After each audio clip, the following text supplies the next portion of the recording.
자, 기도하고 시작하겠습니다. 사랑해 주님 감사합니다. 오늘도 이렇게 주님께서 우리 발걸음 인도해 주셔서 주님 앞에 나와 주의 말씀과 더불어 하루를 시작합니다. 주님, 오늘 하루가 주님 앞에 온전히 연락되어지는 은혜의 시간이 되게 하여 주시옵소서.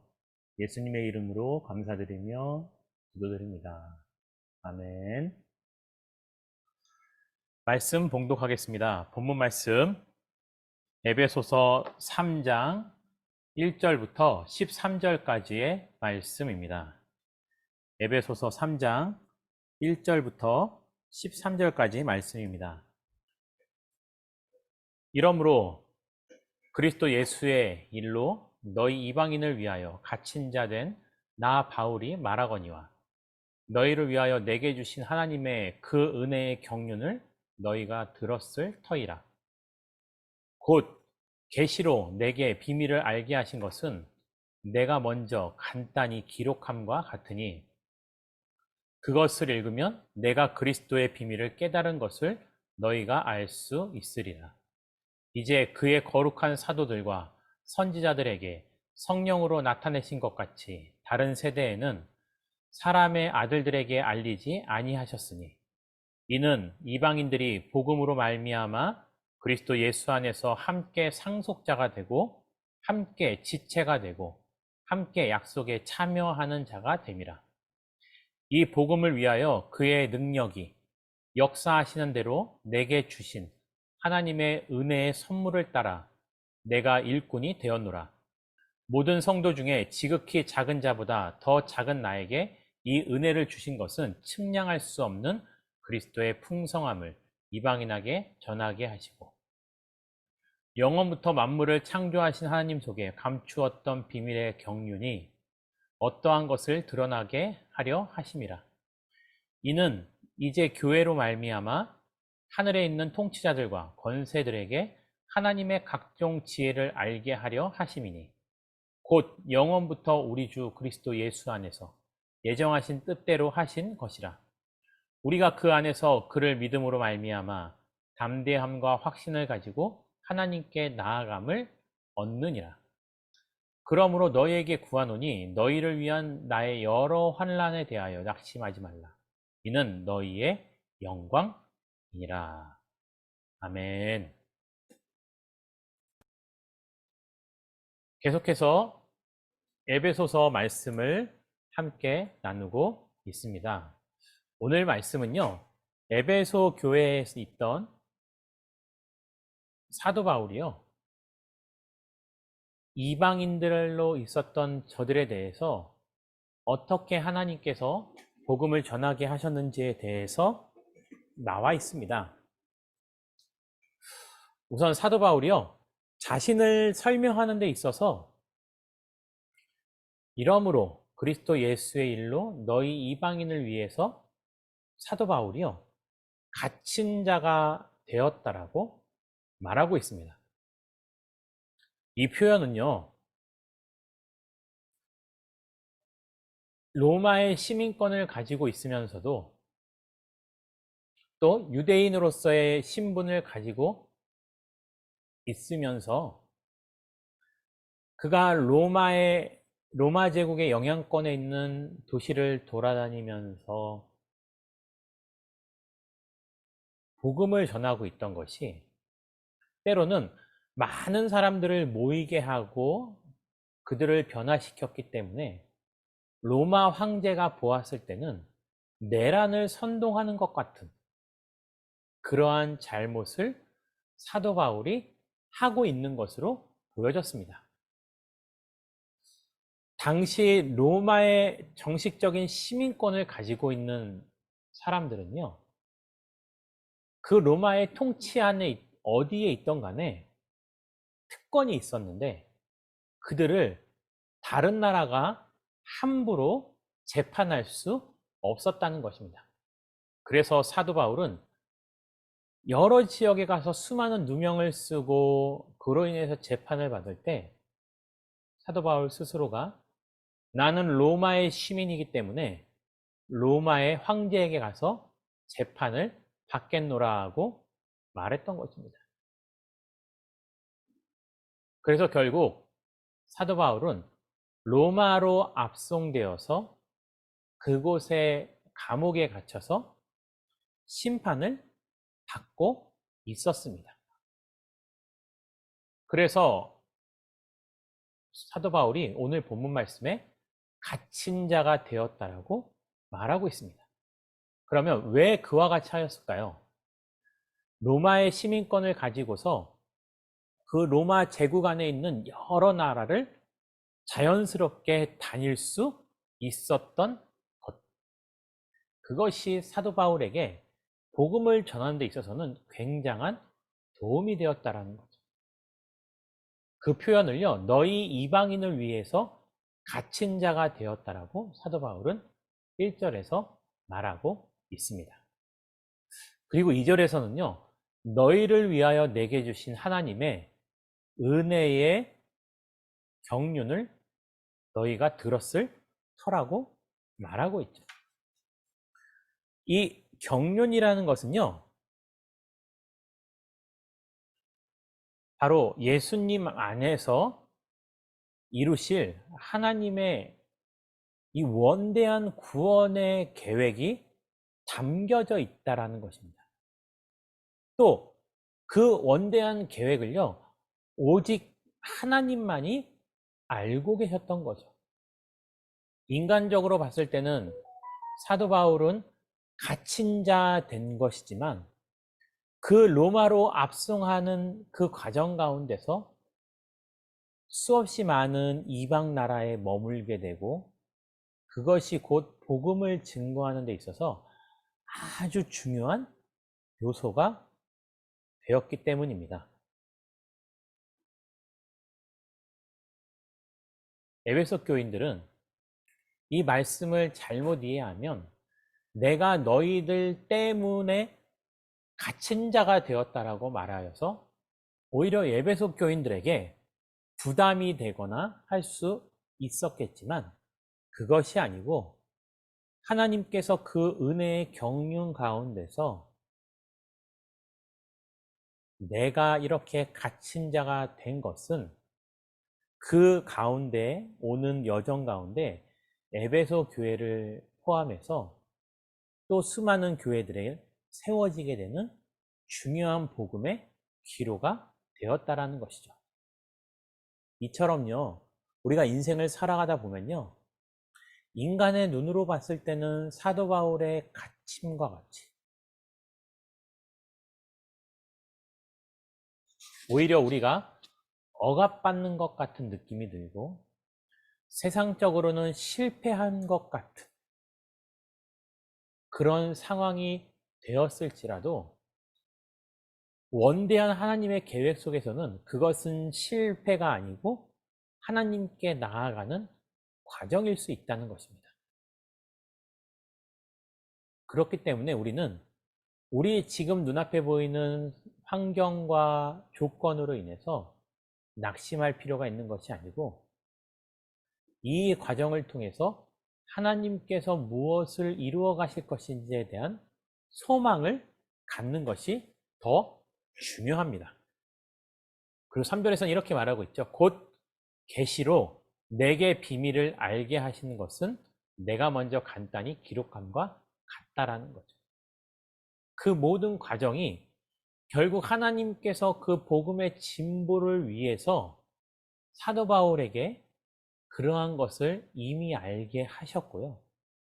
그 놀라운 하나님의 계시를 이미 드러내 보여주셨다라는 거죠.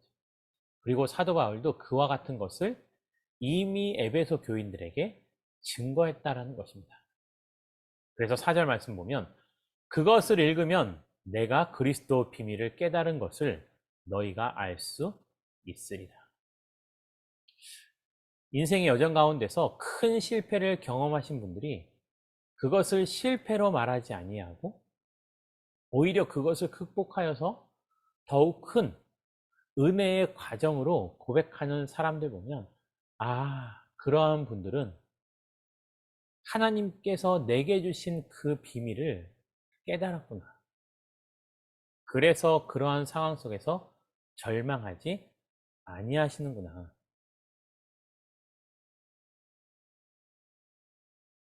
이러한 은혜는요, 비단 예수님을 따르고 있었던 사도들 뿐에게만이 아니고 과거에 있었던 선지자들에게만 있던 것이 아니고 5절 말씀을 보면요, 성령으로 나타내신 것 같이 다른 세대에서도 이미 하나님께서 보여주고 계신다라는 겁니다. 그로 어떤 결과가 있었습니까? 6절 말씀 보면 이방인들이 복음으로 말미암아 그리스도 예수 안에서 함께 상속자가 되었다라는 거죠. 그리고 함께 한 지체가 되어서 그 하나님의 약속에 참여하는 자가 되었다라는 겁니다. 그리고 사도 바울 역시요, 그 은혜 가운데서 하나님이 주신 은혜의 선물을 따라 한 예수 그리스도의 복음을 전하는 일꾼이 된 것입니다. 그리고 그러한 역할을 에베소 교인들도 알고 있었고, 그래서 에베소 교인들도요, 그런 하나님의 경륜을 알고 이해하는 것뿐만이 아니고 그것을 닮아가는 모습을 갖기 원했던 것입니다. 계속해서 사도 바울은요, 자신이 에베소 교인들에게 복음을 전하는 그 과정 가운데서 자신은 어떠한 사람이냐, 모든 성도 가운데 지극히 작은 자보다 자기는 더 작다라는 거죠. 특별했기 때문에 하나님께서 택하셔서 그렇게 사용하신 것이 아니라는 거죠. 이러한 은혜를 주신 것은 측량할 수 없는 그리스도의 풍성함을 이방인들에게 전하고 있다라는 것입니다. 우리 사랑하는 성도님들, 하나님이 우리에게 주신 은혜는요, 우리의 생각과 이성으로 측량할 수 없습니다. 그것을 온전히 맛보지 못하고 나서 하나님께서 나를 버리셨다거나 하나님이 나를 잊으셨다라고 말할 수 없다라는 겁니다. 오히려 그렇게 연약한 것 같지만 하나님이 들어 사용하시면 그리스도의 풍성함이 사도 바울을 통해서도 이방인들에게 전해졌던 것처럼 우리 성도님들 자신이 나약하고 연약하다 하여도 하나님이 들어 쓰시면 놀라운 일들을 여러분들을 통해서 이루어 가실 수 있다라는 것입니다. 그리고요, 그러한 사명이 곧 무엇으로부터 우리에게 온전히 흘러 들어오냐면요, 마치 사도 바울의 복음의 진보를 통해서 교회가 세워지고 그 교회에 있는 성도들이 하나님의 올바른 자녀로 세움을 받았던 것처럼 우리 성도님들의 삶도요, 10절부터의 말씀을 보면 이는 이제 교회로 말미암아 하늘에 있는 통치자들과 권세들에게 하나님의 각종 지혜를 알게 하려 하심이라는 거죠. 우리가 어떻게 하나님의 놀라운 뜻과 은혜를 알아갈 수 있을까요? 가장 중요한 루트 가운데 하나는 바로 교회를 통해서 하나님께서 그것을 알려주신다라는 겁니다. 그리스도가 머리가 된 그 교회, 그 그리스도가 머리가 된 그 교회 안에서 각각의 역할을 감당하고 있는 성도들, 우리는 그 공동체를 통해서 하나님의 더욱더 깊은 뜻을 알아갈 수 있다라는 것입니다.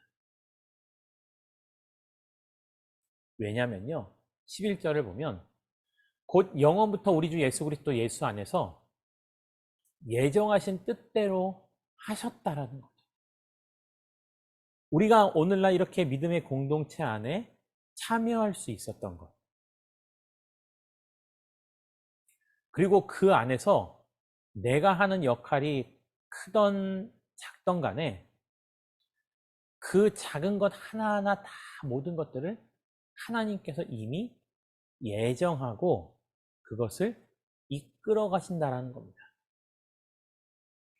우리는 오히려 그 안에서 믿음으로 말미암아 담대함과 확신을 가지고 하나님께 나아가면 되는 것입니다. 너무 계산하지 마시고 너무 오랫동안 얽매이지 마시고 내가 당연히 감당할 수 있는 일이라면 머뭇거리지 않고 달려가는 모습이 필요합니다. 그리고 사도 바울은요, 에베소 교인들에게 마지막에 이렇게 권면하고 있습니다. 그러므로 13절 말씀이죠. 너희에게 구하노니. 사도 바울이 에베소 교인들에게 어떻게 간절히 구하고 있습니까? 자신이 그 이방인들의 복음을 위해서 갇힌 바 된 것처럼, 그리고 사도 바울이 받은 사명, 또 그로 세워진 교회를 통해서 그리스도인들이 온전히 세워지기를 바라는 마음, 그러기 위해서는 역시 13절 중반부터 보면요, 너희를 위한 나의 여러 환난에 대하여 낙심하지 말라라는 거죠. 환난을 견디는 것은 하나님께서 저들에게 주신 영광의 기간이라는 것입니다.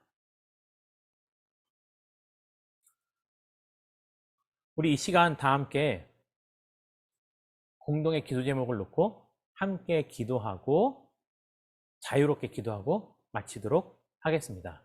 이렇게 기도하겠습니다. 하나님의 영광을 위해 낮아지고 내려놓는 자, 누구와 같이요? 그렇죠, 사도 바울과 같이. 또 그리스도의 몸된 교회를 통해서 놀라운 하나님의 축복을 누리는 믿음의 백성이 되기를 간절히 바라며 또 교회를 위해 기도하겠습니다. 가정과 교회와 세상을 더욱더 아름답게 만들어가는 믿음의 공동체가 되게 달라고 이 시간 다 함께 자유롭게 기도하고 마치도록 하겠습니다. 기도하겠습니다.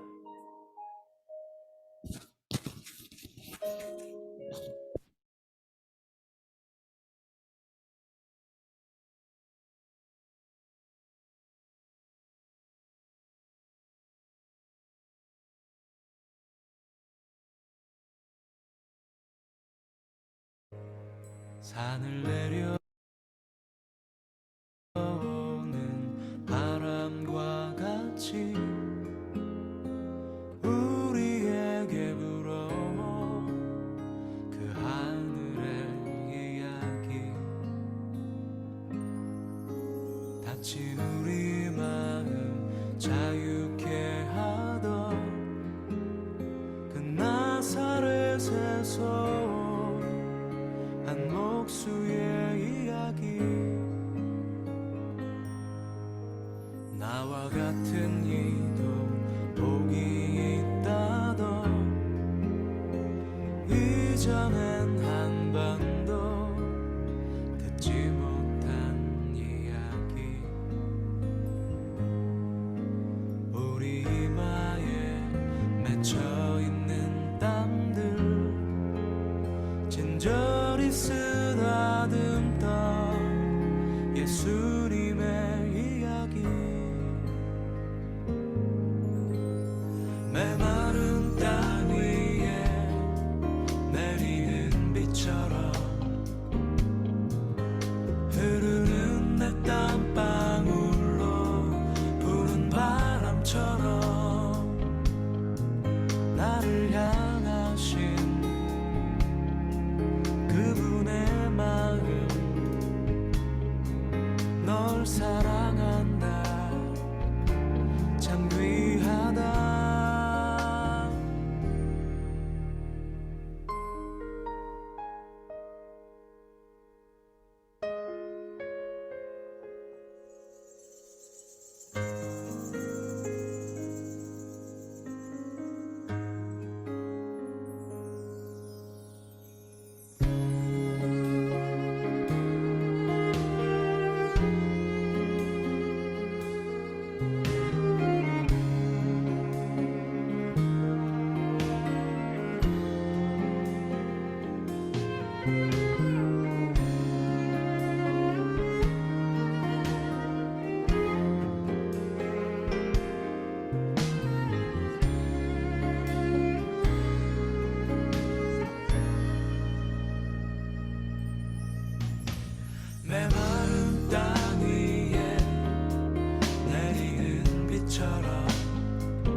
이전엔 한 번도 듣지 못한 이야기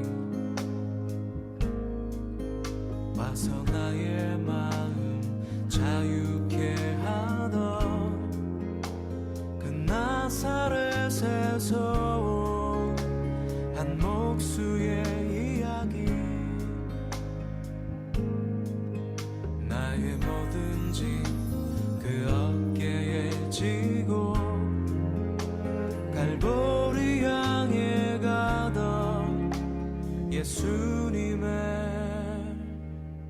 이야기